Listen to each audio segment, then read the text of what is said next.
you're listening to us for the first time, please subscribe to this podcast. Again, Fire Breathing Rob on YouTube. Definitely check it out.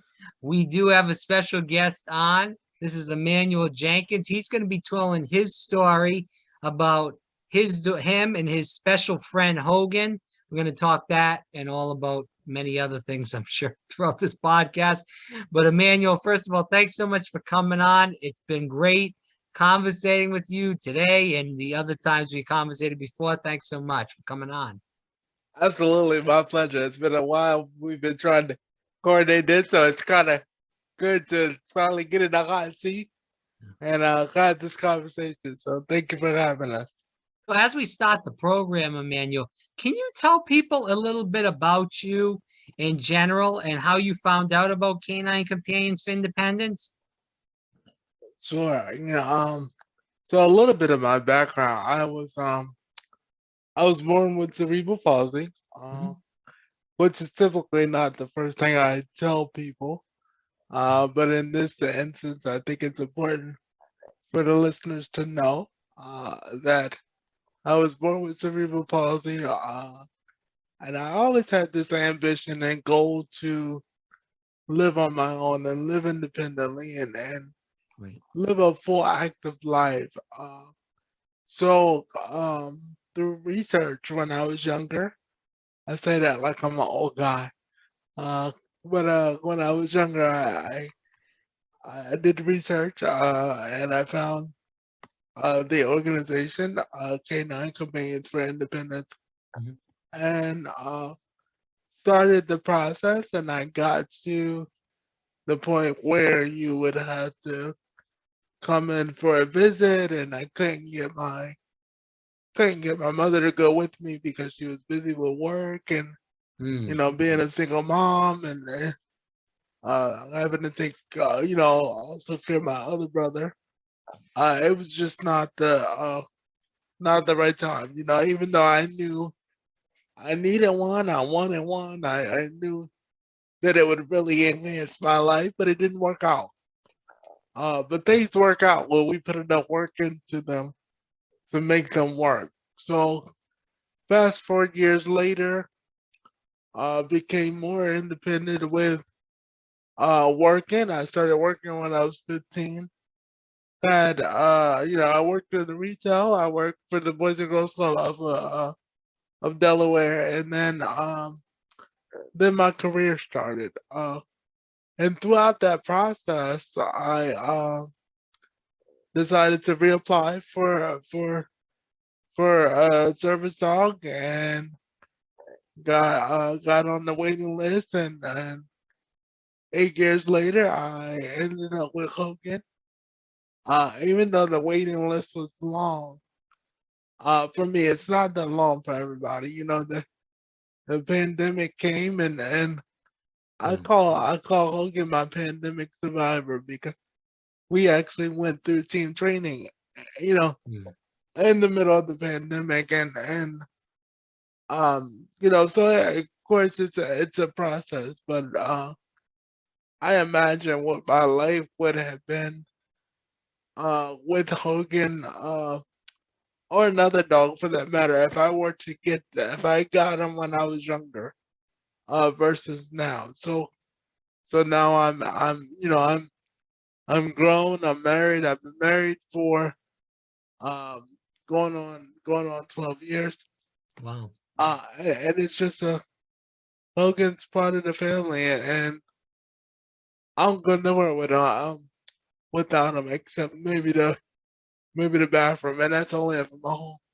If I'm home, but if I'm in the public and I'm in the bathroom, Hogan's right there with me. So it's been a good ride. It's been a real good ride.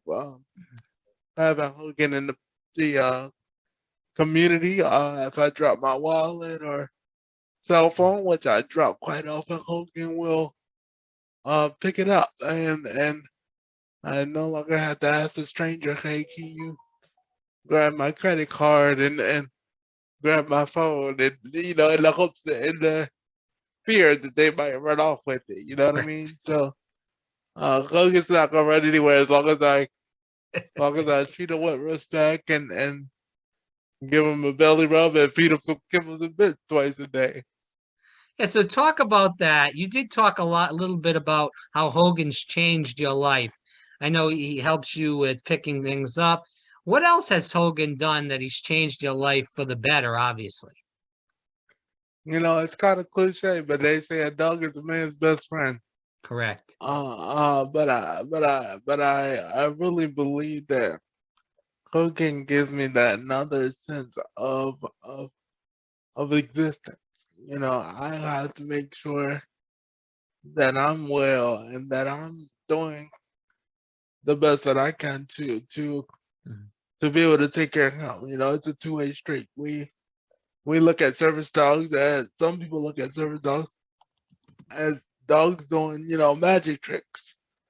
But they're not tricks, they're commands. And because Hogan has went through these commands and went through these training, Hogan doesn't only follow commands. He knows when I'm upset, he knows when I'm frustrated, he'll come and put his face on my knee and look at me with the puppy dog eyes and you kind of forget for a moment. You kind of forget what you're going through. And sometimes I talk to him and you'll see when he's listening because he'll turn his head and turn his ears upside down when he's trying to figure out what I'm saying. And I talk to him just like I'm talking to you.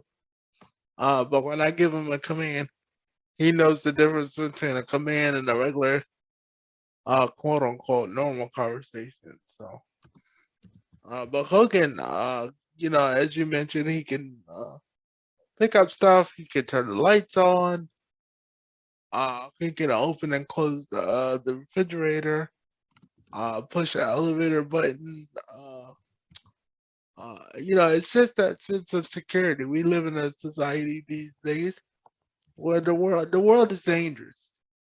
The world is dangerous, but that doesn't mean that people with disabilities shouldn't go in the grocery stores, that we shouldn't live in the community, and we shouldn't be part of the community. Right. Hogan allows me to be part of the community with that sense of security.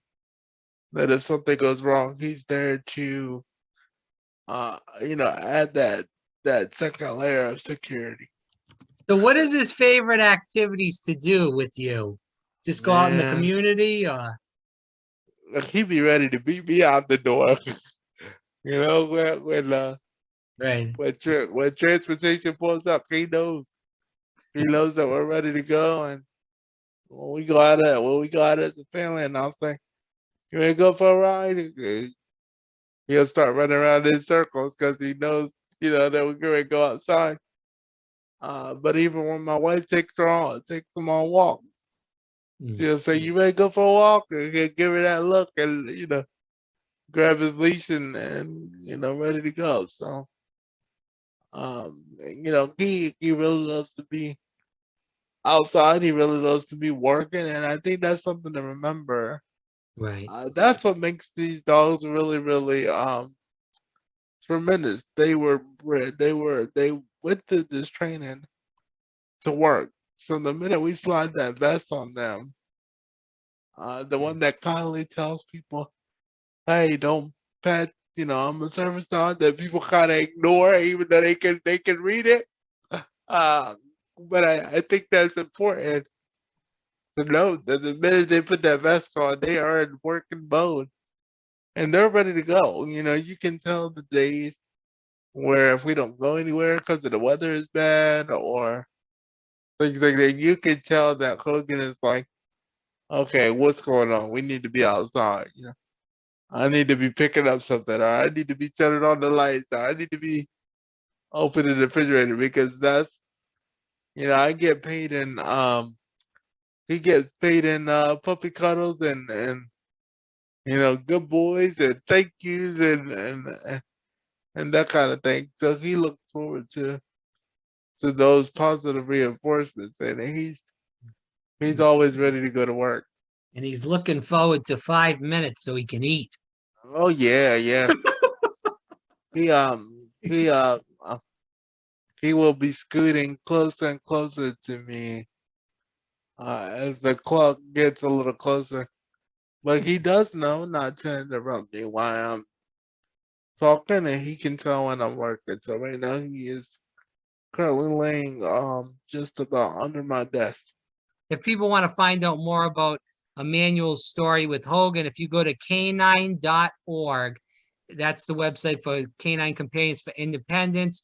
You can learn more about the organization, learn more about what goes on there and how you can help out, whether it's volunteering, financially, whatever it may be. Again, canine.org, definitely check it out.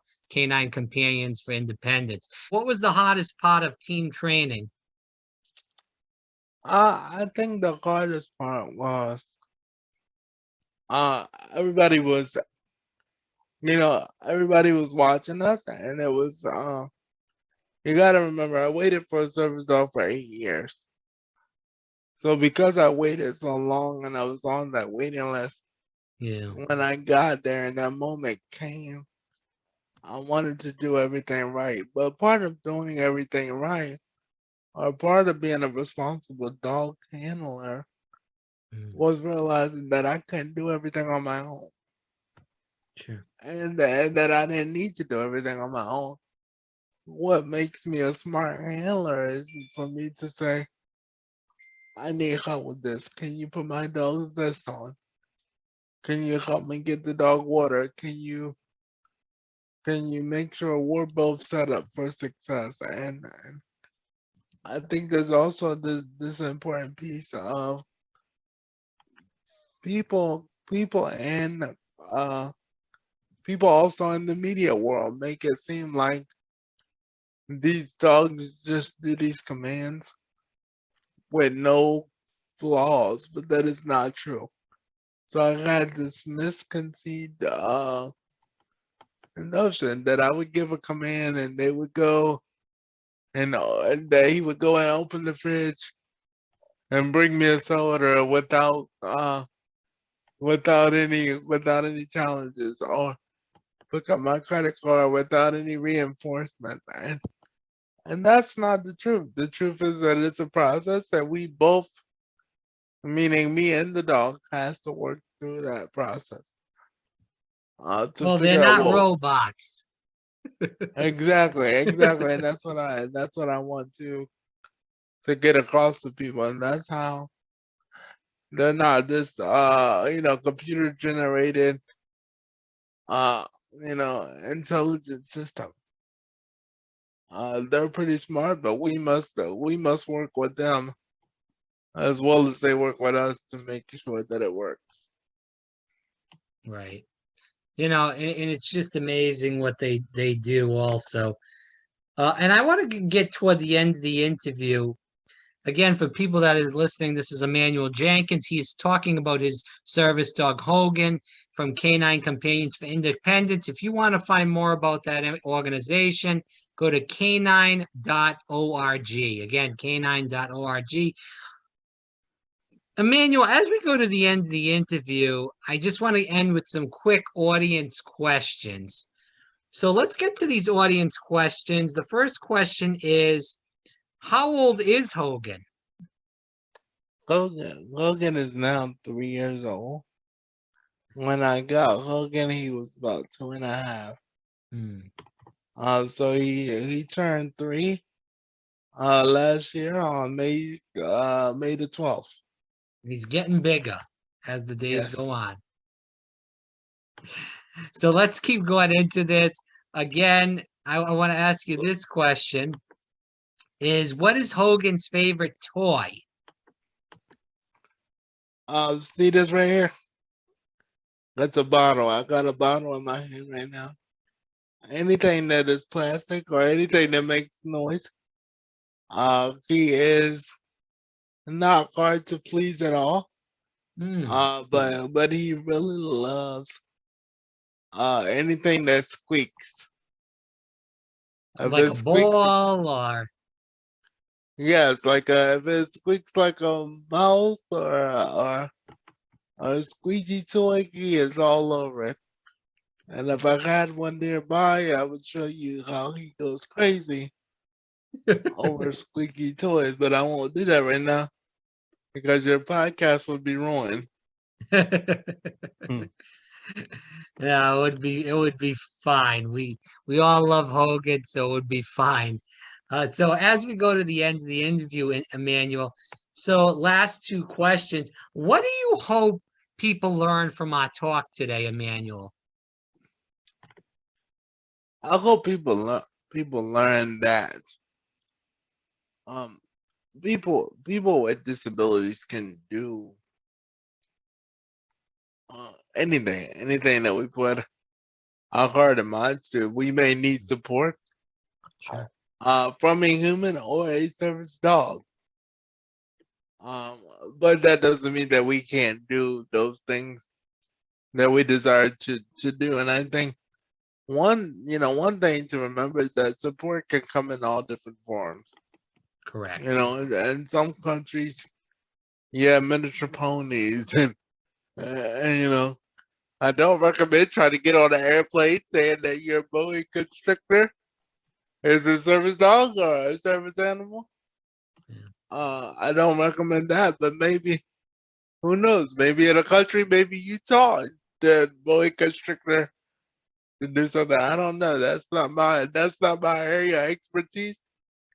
But I would share that I think support comes in all different forms, and we as a nation need to be open to what that support can look like. Do you have any issues with people like grabbing Hogan in general, grabbing Hogan's vest?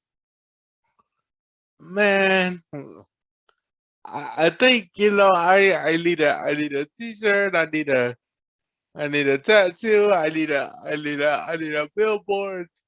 Right. Because one thing for certain, Hogan is adorable. He's a well-kept dog. Nails are stay clipped, teeth are brushed. And when he put that vest on, he looks like a gentleman. So, in public, people are like, "Oh my God, look at the dog!" And I'm not just talking about kids. I'm talking about grown people. Yeah. Kids, I don't mind because that gives me a chance to introduce Right. them to people with disabilities and the supports that we need. I will kindly tell them, don't run up and pet them. Let me put them in a sitting position and give them the command for you to interact with him just for safety reasons. Um, uh, Yeah. but because we live in a fast-paced world, people don't always stop to take a moment and realize, oh my God, this dog is working, and that's why podcasts like yours is very, very beneficial because we get to stop and take a moment Yeah. to remind people when you see that vest, when you see those stickers, to be mindful that this dog is working. And if you were working, would you want me to come and interrupt your working flow to pet you or to say, hey buddy, good boy. Would you want me to do that? And that's just one thing I want to stress to people that, be mindful. Be mindful that when you interact or come in contact with these dogs that they are working and they're there to support the individual that is holding the other end of the leash. As we What go a to the what a the good Yeah. thing is that we educate the child now. Yeah. When they become an adult, that's one less adult that we have to educate as an adult. So I really try to educate them while they're younger. Mhm. Dr. Phil said it best. We have children, but we're raising adults. So I really try to keep that to mind when I'm talking to a child that one day that this child is going to be an adult. So if I can teach them now how to interact with the service animal, then that's one less adult that I will have to say, you're not supposed to do that, because it's like Right. you got to take the good for what it is, and I think even as a dog handler, they taught us in team training that that you don't have to let people interact with your dog. But I really find that as an educational moment. If I tell you no every single time that he's working, then I cut off the chance to educate you. Let me tell you why he's working. Let me tell you why it's not okay for you to walk up and pet him. And if I can do that, then let me put him in a seating position. Let me release him, so he knows it's okay to be petted. So yeah, I just think that's a moment that we don't want to let go by. All right. And the last question is, I know you do have a nonprofit and a YouTube channel. As we end, Emmanuel Jenkins, can you tell the audience a little bit about that nonprofit and the YouTube channel? Sure. So I have a nonprofit called We Stand for Something. We Stand for Something is an organization that provides services to people with disabilities and their families.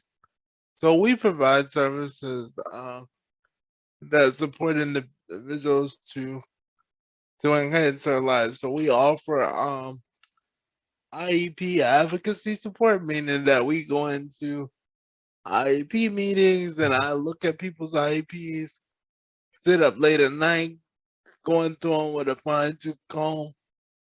We provide employment services. We help people find housing. We help people find jobs.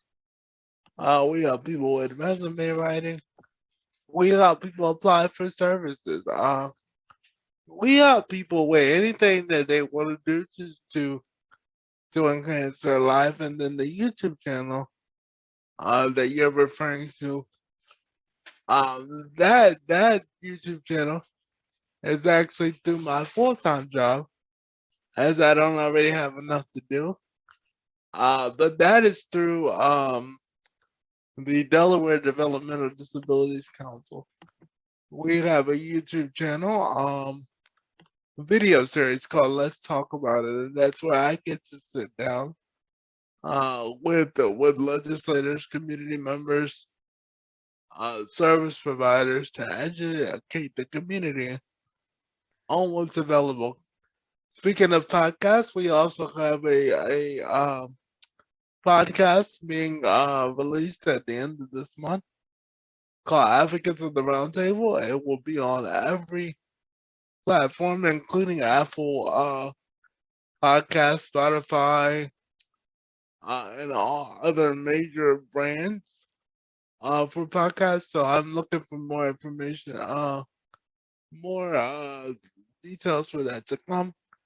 But to check out the YouTube channel, please visit Delaware DDC. And you can also go to ddc.delaware.gov to learn more about all of those services. And you can visit my website for my nonprofit at We Stand For, and that is the number 4, something.org. Okay. So, Emmanuel, what was the YouTube channel, the title for it, just so we can put that in the description? Delaware Developmental Disabilities Council. Okay. So you just type that in and then everything will come up. Okay, great. Everything will come out, or you can type in Let's Talk About It, and that will also bring it up. Okay, great. So there's so much that you're doing. I'm grateful to you for doing what you're doing. And it seems like Hogan is helping you, but you're also giving him a wonderful, great life, which is great because these dogs are, God's gift to us, I personally believe. And it's really incredible what they do to help people in general. And I'm so happy that Hogan is helping you, and you guys are best buds now. And he's just doing great things, and you're doing amazing things in the disability realm in Delaware. And this probably extends, and you can correct me if I'm wrong, it extends to all around the country because people can research all your information and with the nonprofit in general. So, keep up the amazing work. And I'm sure Hogan can hear me, and I'm going to tell him to keep up the amazing work too. You guys are doing amazing work together, and it is Hogan actually wants to speak okay. to your listeners. So I'm going to see if he will actually do this. Sure thing. Hogan, come here, buddy. Come here. Hogan, speak. Speak. Good boy. He's speaking because he wants his food. He says, Yeah, "Get the don't hell say off that. the Zoom. Yeah, I want to don't say eat." that. Don't say that too loud. Emmanuel, thanks so much for coming on. I'm so glad we were able to connect online and then obviously virtually through Zoom. It's really, truly an honor and a pleasure to become friendly with you and Hogan. So keep up the amazing work, and we will definitely do this again down the road. All right, thank you so much. You have a great one.